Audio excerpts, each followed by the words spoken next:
Bonjour, eh bien je vais vous montrer le partage de connexion avec DotDot en faisant un partage entre un doteur, donc avec son dot et son téléphone, un iPhone 13, et de l'autre côté, un doté qui a un Android, un Pixel 8, et vous montrer comment peut fonctionner le partage de gigas.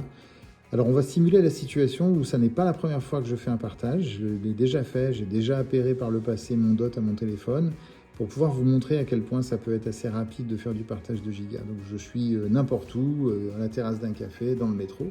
On va mettre le téléphone de l'acheteur de côté pour le moment et on va s'occuper essentiellement d'activer le partage de gigas.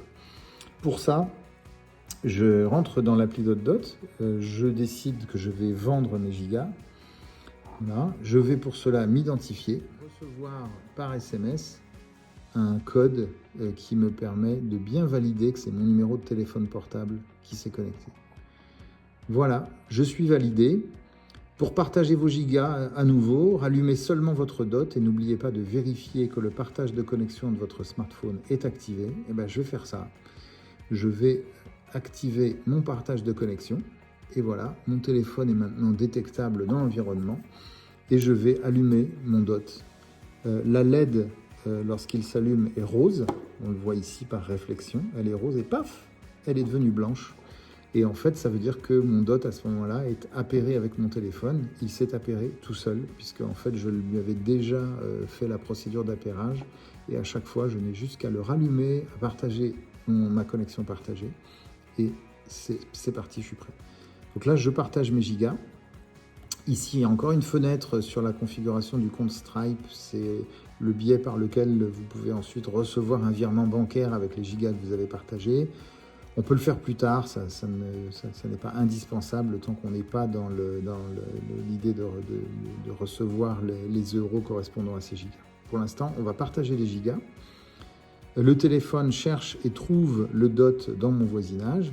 Il me reste à choisir le nombre de gigas que je veux partager. En l'occurrence, je décide de partager 3 gigas.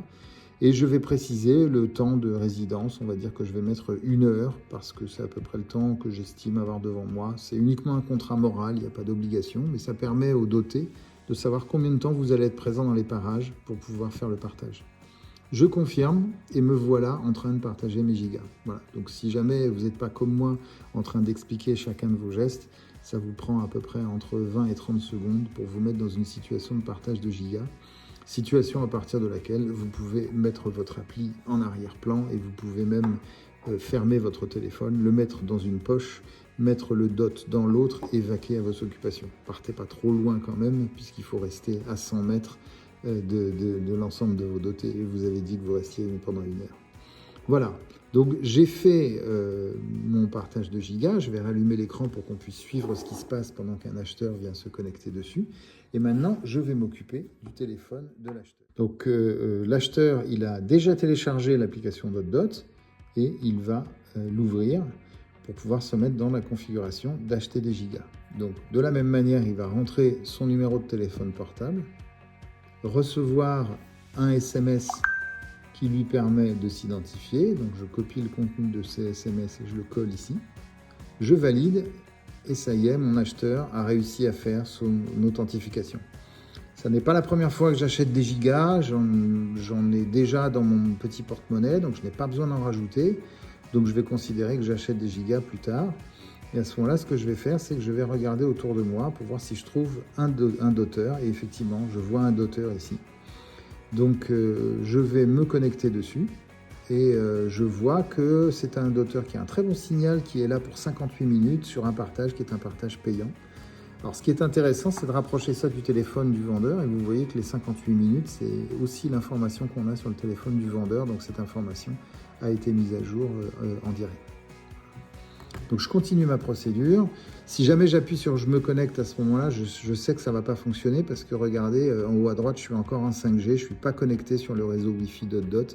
Donc en fait, je vais fermer ici et je vais aller me connecter sur le réseau Wi-Fi DotDot. Donc que je vois ici. Je l'aurais vu de toute façon en me rapprochant et dès que je suis à moins de 100 mètres du doteur, ce réseau serait apparu. Et le petit hashtag de son nom fait qu'il apparaît toujours en tête de liste. Je l'ai ouvert, voilà ses caractéristiques, c'est pas la première fois que je le vois, je me connecte, Il a bien identifié que c'était un réseau d'un doteur. Il me demande si j'ai l'appli. Je lui dis oui. Et là, il y a une ou deux fenêtres avec des autorisations à donner. C'est un petit peu pédestre, mais pas bien grave. Voilà. J'ai donné mes autorisations. Donc, je me suis connecté au réseau .dot et je reviens là où j'étais tout à l'heure. Et cette fois-ci, je vois bien que j'ai mon doteur qui est là. Donc, je vais pouvoir me connecter dessus. Ah, 57 minutes. Bah oui, effectivement, ça a évolué en temps réel.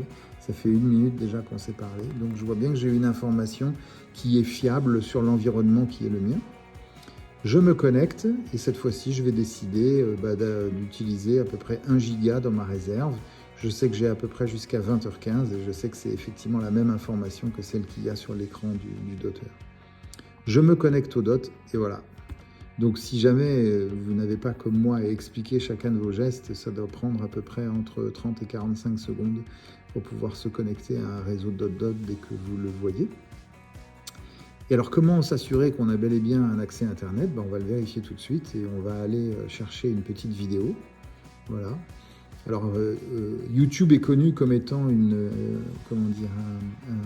appli sur laquelle on peut assez facilement avoir une bufferisation, donc c'est-à-dire qu'on va attendre un petit peu et on va laisser l'application tourner parce que au bout d'un moment le buffer se vide et si jamais la vidéo ne s'interrompt pas, c'est qu'on est bien dans la situation d'utiliser Internet.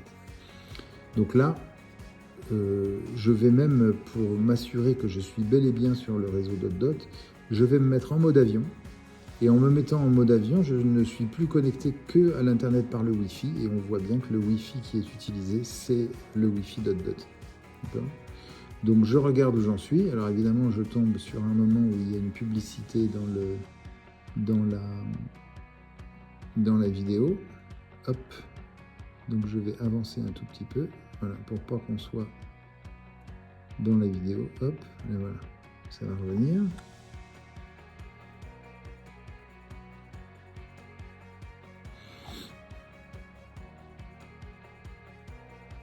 Voilà, on récupère le signal et on récupère le contenu de la vidéo.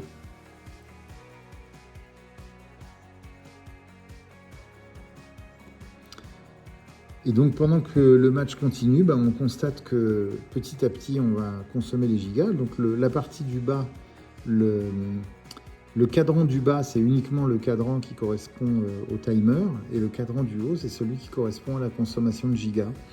Et ce que vous pouvez voir, c'est que il y a une cohérence entre ce que me dit l'information du doté et ce que me dit l'information du doteur. Là, j'ai consommé 10 mégas, enfin à la résolution de ce qui est affiché.